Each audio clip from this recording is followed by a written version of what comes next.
ba ay 80, 85, 90, 95 years old? Ngayong 2025, kwalipikado kang tumanggap ng 10,000 cash benefit under the Expanded Centenarian Act.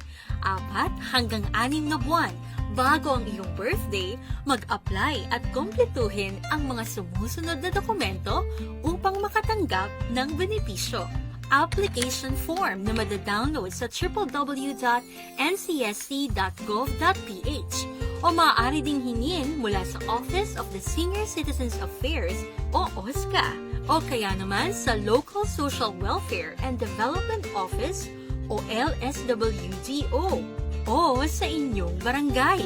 Original at photocopy ng PSA-issued birth certificate o national ID card. Colored full body picture ng aplikante na nakaprint sa A4 size bond paper o photo paper at 2x2 ID picture. Ipasa ang application form kalakip ng mga nabanggit na requirements sa inyong OSCA o LSWDO para sa verification at endorsement.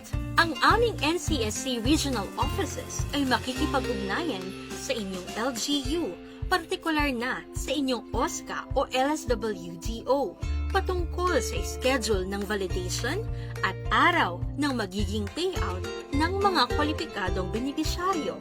At sa exciting part, sa araw ng payout, i-present lamang ang inyong orihinal na OSCA ID at ang photocopy nito. Maaari ding ipakita ang orihinal at photocopy ng kahit anong valid government-issued IDs. Laging tandaan, ang pagtanda ay pagpapala. Stay updated po at abangan ang aming next episode kung saan aming sasagutin para sa ating mga senior citizens na walang primary ID, ano ang pwede niyong gawin? Follow us for more!